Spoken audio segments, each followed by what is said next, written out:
ఇచ్చిన హామీలు నెరవేర్చలేదని జనాలు గోల పెడితే ఏం చేస్తావయ్యా? కొత్త హామీలు ఇస్తాం.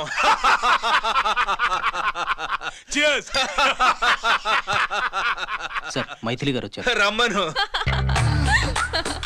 అంతేనా? చిటికలో ఏర్పాటు చేస్తాను. ఉంటాను. బాయ్. నమస్కారం. నమస్కారం. రా రా రా రా. బాగున్నావా? ఎప్పుడు టీనేజ్ అమ్మాయిల్ని అడిగేవారు, ఈసారి నన్నే రమ్మని కబురు పెట్టారంటే ఓల్డ్ ఈజ్ గోల్డెనా? ఇప్పుడు నువ్వు వద్దుగాని ఓ మంచి కత్తి లాంటి అమ్మాయిని చూ. దేనికి? ఒకరిని పడేయటానికి. ఎవరిని పడేయాలి? వీణ్ణి.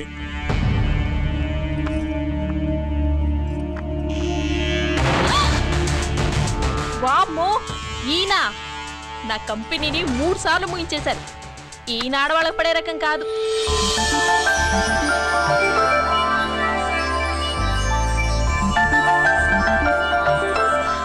My come on. Come in. Okay sir, కూర్చో. ఏమిటి ఇలా వచ్చావు? ఏం లేదు, నిన్న మీతో సరిగ్గా మాట్లాడడం కుదరలేదు. అదేంటి, టీవీ ఛానల్స్ లాగా నిన్నటి న్యూస్ ఇవాళ చెప్తారా? అయితే రేపటి న్యూస్ ఇప్పుడే చెప్పనా? రేపు నా బర్త్డే. ఓ, పార్టీ ఎక్కడా? మీరు పెద్ద ఆఫీసర్ కదా, మా ఇల్లు కనుక్కుని ఇంటికి వస్తే పార్టీ ఇస్తా.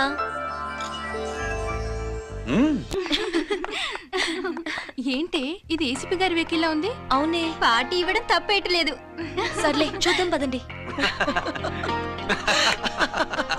ఏంటి ఇల్లు కనుక్కోమంటే ఏకంగా ఇంట్లోనే సెటిల్ అయిపోయాడు.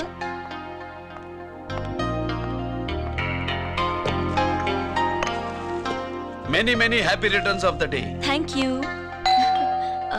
Excuse me. Okay. Happy birthday. నువ్వేంటి ఇక్కడ? ఈ రోజు నీ బర్త్డే కదా, నీకు ఇచ్చిన డెడ్ లైన్ కూడా ఈ రోజే. మర్యాదగా వెళ్ళిపో. ఇన్నాళ్ళు ఈ సీన్ నువ్వు నేను చూసాం. నా మాట వినకపోతే ఇంటర్నెట్ లో ఇండియా మొత్తం చూస్తుంది. Idiot! Get out of here! Get out! How dare you do this? You filthy! ఏమైంది? నేను బెడ్రూమ్ లో డ్రెస్ చేంజ్ చేసుకుంటుంటే దొంగచాటుగా వీడియో తీసి ఇంటర్నెట్ లో పెడతానని బ్లాక్మెయిల్ చేస్తున్నాడు. ఏంటి ముందుకు వస్తున్నావు? ఏంటి మధ్యలో నువ్వేంటి పెద్ద మగాడు అనుకుంటా? నా గురించి తెలియదు ఏంటి? ఏంటో చెప్పు, కొడతావా?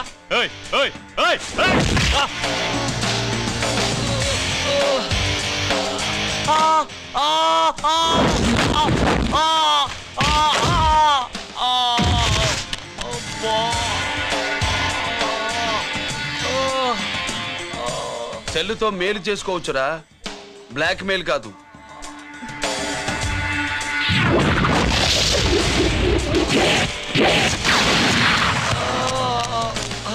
ఇంకోసారి ఈ చుట్టుపక్కల కనిపించామంటే ఎన్కౌంటర్ చేశాను.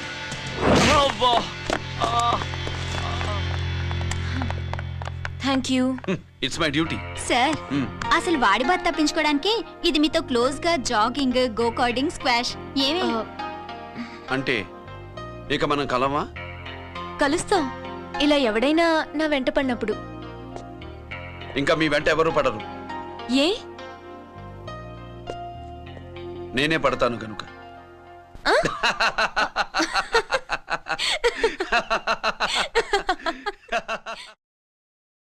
अभी आ रहे, आप बैठिए।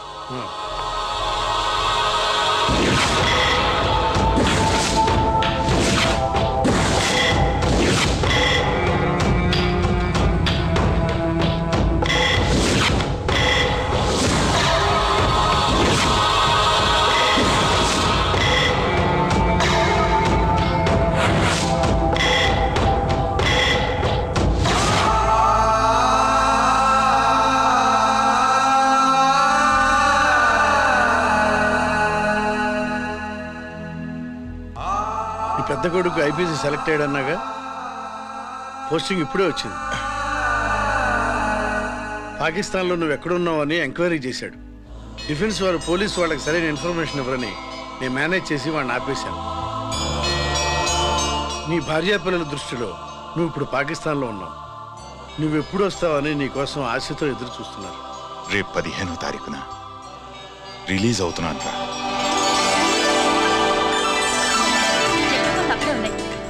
అవుతోంది, త్వరగా కానివ్వండి. ఒరేయ్, పొద్దున్నుంచి కడుతున్నావు, ఇంకా కాలేదా? అయిపోయిందమ్మా. త్వరగా కానీ. అలాగేనండి. ఏంటమ్మా అక్కడే ముగ్గేస్తూ కూర్చున్నావు? అక్కడ ఇంకా 3 పనులున్నాయి, త్వరగా వెళ్ళు. వెళ్తానా నమ్మగారు? అబ్బబ్బబ్బబ్బా, ఏ పనులు తెవరట్లేదు. ఏమే సుబ్బు, నీకు తెవలిందా? అదేంటే నా మొహం చూస్తూ నిలబడ్డావు, త్వరగా కానీ. ఏంటి రాజేశ్వరి, ఏమిటి హడావిడి? ఏదైనా పండగ? ఒక రకంగా పండగేరా. అర్థం కాలేదు కానీ ఇంకో రకంగా చెప్పు. మీ నాన్నగారు వస్తున్నారా?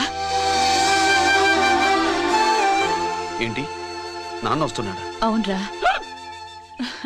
మీ నాన్నగారు తలుచుకుంటున్నట్టున్నారా? ఆయన తలుచుకుంటే ఎక్కిళ్ళు కాదు, హార్ట్ అటాక్ వస్తుంది. వస్తా. ఒరే గిరి, ఆగరా. హలో అన్నగారు, మీ ముద్దుల నాన్నగారిని చూడ్డానికి వచ్చేసారన్నమాట. ఏమిట్రా నువ్వు? అంత దూరం నుంచి నేను వస్తే నువ్వేంటి ఇక్కడున్న వాడివి బయటికి వెళ్ళిపోతున్నావు? ఆయన రాగానే నన్ను చూశాడనుకో తేడా వస్తుంది, నీకా ఆయనకా ఇద్దరికి. అందుకే బయటికి పోతున్నా, వస్తా. గిరి, ఏమిటమ్మా వీడు? 14 ఏళ్ల క్రితం నాన్నగారే ఇంకా వాడి మనసులో ఉన్నట్టున్నారా?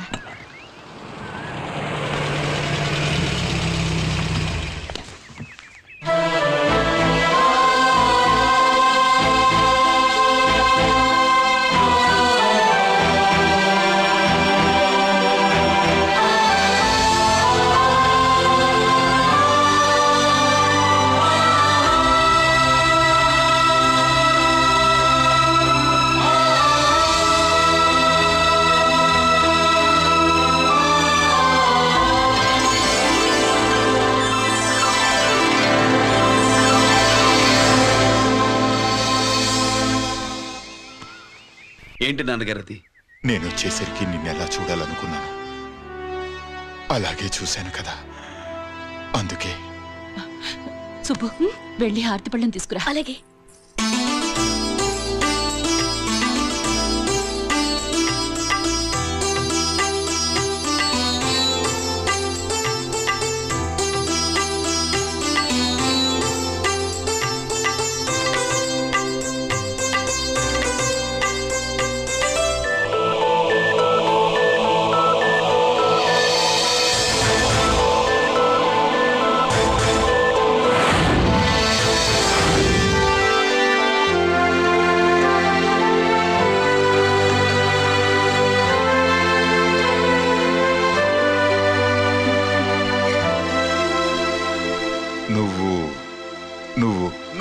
నువ్వు అంటూ నచ్చుకునేంటి బావా? నా కూతురు సుబ్బలక్ష్మి. పక్కన గిరుండాలే, ఏడివాడు? మీరు వస్తున్నారని కొబ్బరికాయ కొట్టడానికి గుడికెళ్ళాడండి. అలాగా, వాణ్ణి చూడాలి. పద, గుడికి వెళ్దాం. పందెం ఏంటో తెలుసుగా, ఒకే గోలీతో ఒకే ఛాన్స్ లో కుండని పగలగొడితే కుండకి 100. ఓకేనా? ఓకే గాని అన్నా, ఈసారేంటి కప్పులు వదిలేసి డబ్బుల మీద పడ్డావు? సుబ్బులకి కొత్త డ్రెస్ కొనిద్దాం అనుకుంటున్నా. ఒరే లక్కీ, ఒక్కసారి నీ లక్కీ హ్యాండ్ తో దీన్ని టచ్ చేయరా.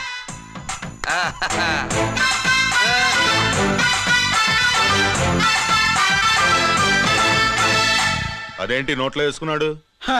అదే గిరన్న స్పెషాలిటీ.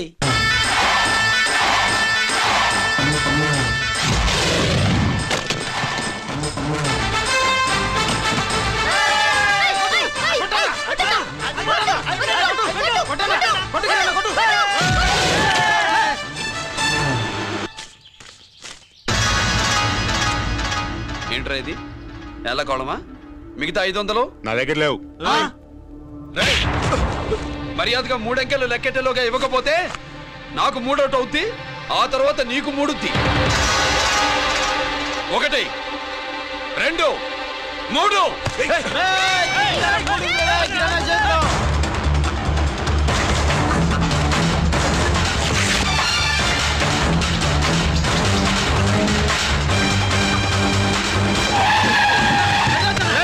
ఎక్కడికి పారిపోతున్నావు?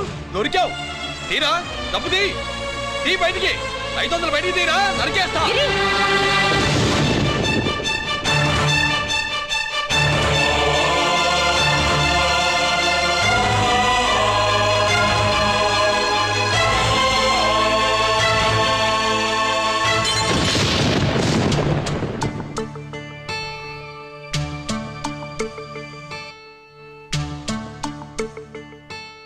పెద్దాన్ని ఎలా చూడాలనుకున్నాను అలా చూశాను. వీణ్ణి ఎలా చూడకూడదనుకున్నాను అలాగే చూశాను. ఏం చేసావురా? నేనేం చేయలా, ఈయనే మొత్తం చెడగొట్టాడు. ఈ రోజు ఈయన వల్ల 500 లాసు. చూసావా, 500కి ఇచ్చిన విలువ కూడా నాకు ఇవ్వట్లేదు. విలువల గురించి మీరు మాట్లాడుతూ 14 ఏళ్ళు ఎక్కడున్నారో తెలీదు. ఉత్తరాలు లేవు, ఫోన్ పలకరింపులు లేవు. ఎట్లా ఉంటారా? మీ నాన్న ఏమన్నా జైల్లో ఉన్నా చేయకుండావా? సెల్ ఫోన్ లేవు సప్లై చేయడానికి. పాకిస్తాన్ యుద్ధ ఖైదీ. వీడింతే మారడు. మీరు మారారా? ఆ ఎక్స్ట్రాలే వద్దనేది. ఎగస్ట్రాగా పుట్టినోడని కదా, ఎగస్ట్రాలే ఉంటాయి. ఏంట్రా గిరి, మాటకు మాట అని నాన్నగారికి కోపం తెప్పిస్తావు? నేను ముందే చెప్పాగా రాగానే నాతో పెట్టుకుంటాడని. నా దృష్టిలో కుటుంబం ఉంటే మీరు ముగ్గురే. మీరు హ్యాపీగా ఉండండి. తప్పుకో, పెద్ద చొప్పొచ్చాడు. రమ్ముంటే నా తెగలు పందరికి రెడీయా? రెడీయే. పందెమేంటో? ఈ సోడాని ఓపెనర్ తో పని లేకుండా చేత్తో ఓపెన్ చేసి ఎత్తిన సోడా తెచ్చకుండా గడగడా తాగేయాలి. తాగితే 200 ఇస్తా. అంతొద్దు, ఇంకో మాట చెప్పు. 500 ఇస్తా. అయితే ఓకే. అవునరా, లక్కీ గాడు ఎక్కడా? ఇంకా రాలేదన్నా. అన్నగిరన్నా, లక్కీ వాళ్ళ అమ్మ నాన్న ముగ్గురు చచ్చిపోయారన్నా. అందరూ పురుగుల మందు తాగేశారన్నా.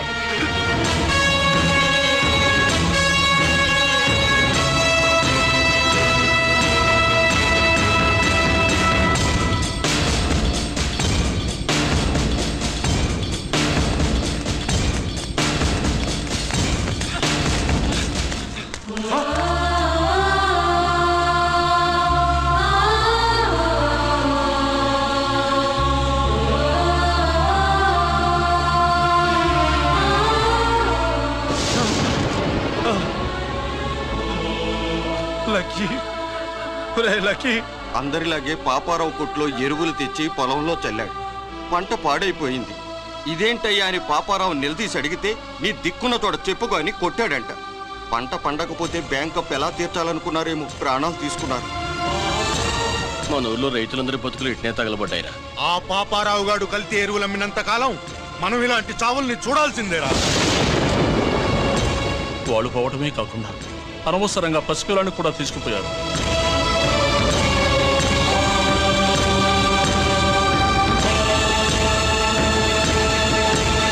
నీ పాపం ఫండెను నేడు, నీ భరతం ఫడతా చూడు. నీ ఫాలిటి ఎముణ్ణి నేను, నీ కరెక్ట్ మొగుణ్ణి నేను. బాఫాడా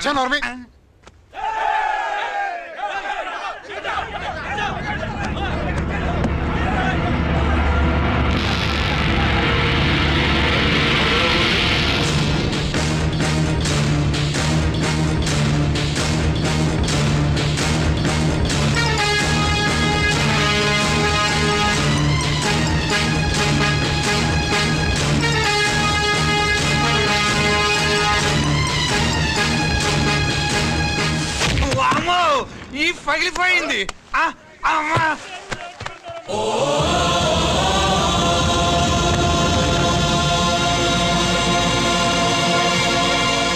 ఏంటిది? ఇదేమన్నా హాస్పిటల్ అనుకున్నావా? వీడికి ప్రాణం లేదు. అయితే ఇక్కడికి ఎందుకు తీసుకొచ్చావు? తీసుకెళ్ళి శ్మశానంలో తగలై. రైతులు పంటలు పండిస్తున్నారు, కానీ పంటను ఎప్పుడు కల్తీ చెయ్యరు. కల్తీ లేని పంటను తిని ఒళ్ళు పెంచుకున్న మీకు మాత్రం కల్తీ అలవాట్లు వస్తున్నాయి.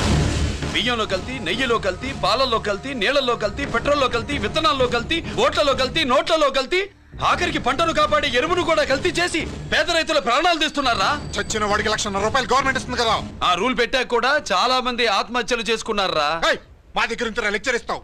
చచ్చిన వాడికి డబ్బు ఇవ్వద్దని గవర్నమెంట్ సిఫారసు చేయి. సిఫారసు చేయాల్సింది మీలాంటి వాళ్ళను కాల్చి చంపమనరా? కరువు కాటకాలు రైతుల కడుపు మీద మాత్రమే కొడితే మీ కల్తీ ఎరువులు వాళ్ళ బతుకు మీద దెబ్బ కొడుతున్నాయిరా కుక్కల కొడకల్లా. రేయ్, ఆ లారీలో ఉన్న బస్తాలన్నీ దించండి రా.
తల్లిదండ్రుల్ని దహనం చేయాల్సిన వీడి చేత వాళ్ళ చావులకి కారణమైన మీ పాపాల్ని తగలబెట్టిస్తాను.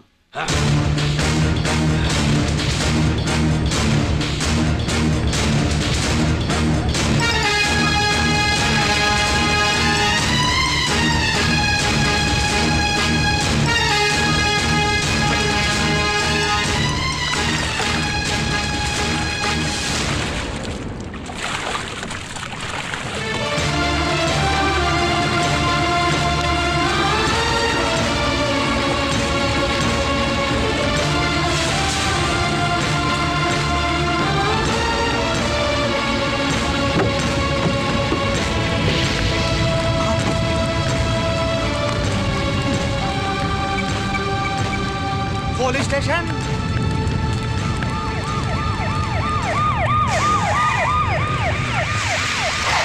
ఇన్స్పెక్టర్ గారు, ఇన్స్పెక్టర్ గారు, వీడే సార్ ఇదంతా చేసింది. ఎవడో చచ్చాడని చెప్పి జనాలందరినీ వేసుకొచ్చి మమ్మల్ని అందరినీ కొట్టి నా బస్తాలని తగలబెట్టేశారు సార్. ఏంటి నువ్వేనండి ఇవన్నీ గాలి చేసినది? నేను నేను నేను నేను నేను నేను నేను నేను నేను నేను అంతా నానంటున్నారు. వీటికి అల్లూరు సీతారామరాజు ఫ్యామిలీకి ఏదైనా కనెక్షన్ ఉన్నదా? ఈందే ఆయన జిల్లానండి. అయినా మనకెందుకు సార్, నేనంటే నేనని ఇంతమంది అంటున్నారు. మన స్టేషన్లో 2 సెల్సే ఉన్నాయి. షార్ట్ సర్క్యూట్ అయిందని రాసుకుని కేసు మూసేద్దాం. నేను ఐడియా అడిగినా? అడుగుతారా అని చెప్పామండి. అంటే నాకు ఒరిజినల్ గా ఐడియాలు రావనే?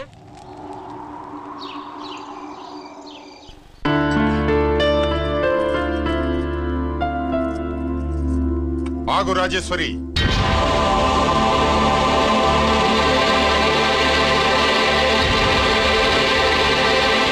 నా ప్రశ్నలకి సమాధానం చెబితేనే ఈ రోజు వాడు అన్నం తినాలి.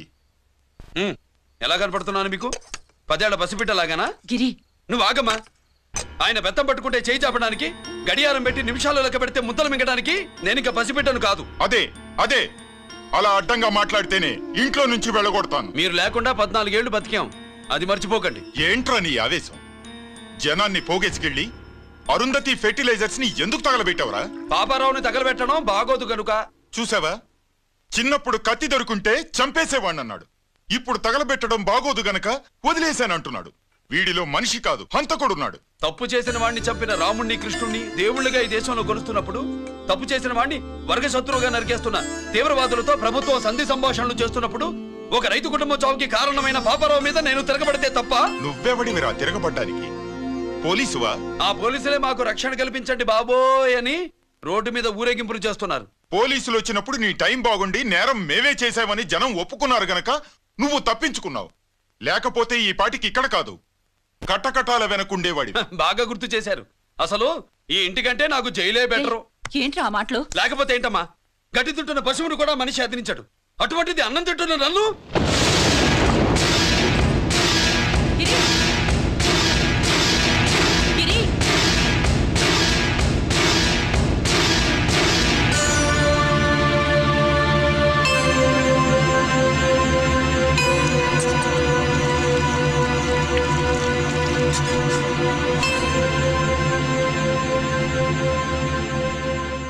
నన్ను ప్రేమించడం మానేయండి, ఊరుకుంటా. ద్వేషిస్తే సహించను.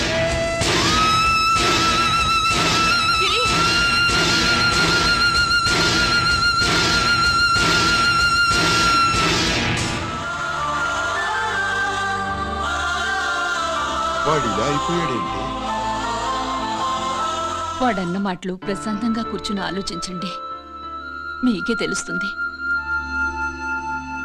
రే కోటిగా, ఆ తగలబెట్టిన వాడి పేరేమిటి? ఆడి పేరు గిరి నాన్న. మన బ్యాంక్ చైర్మన్ ఎన్కౌంటర్ లో చంపాడే ఏసీపీ రంజిత్ కుమార్, వాడు తమ్ముడీడు.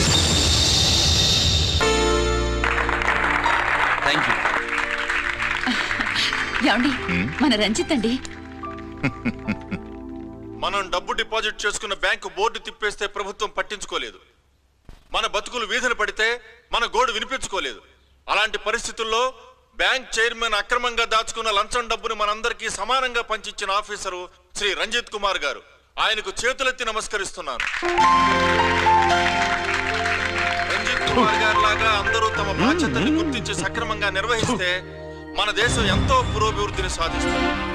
జీతాలు తీసుకోవటమే మన డ్యూటీ అనుకునే వాళ్ళు కోకొలలుగా ఉన్న ఈ రోజుల్లో తన డ్యూటీని సక్రమంగా నిర్వహించిన నిజమైన ఆఫీసరు మన రంజిత్ కుమార్ గారు.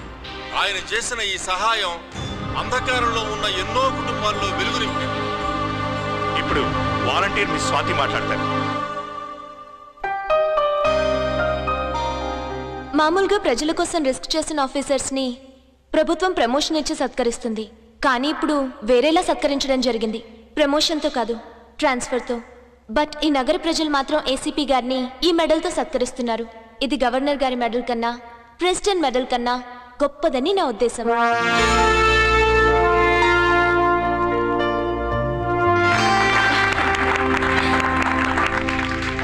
ఏమండి, మీది ప్రెసిడెంట్ ఆఫ్ ఇండియా మెడల్ ఉండాలి కదా, అది ఎక్కడుంది? అది లేదు రాజేశ్వరి. ఏమైందండి? పోయింది. పోగొట్టుకున్నాను. అదేమిటండి అంత విలువైన మెడలు? పోయిందని చెప్తున్నాను కదా, విసిగించకు.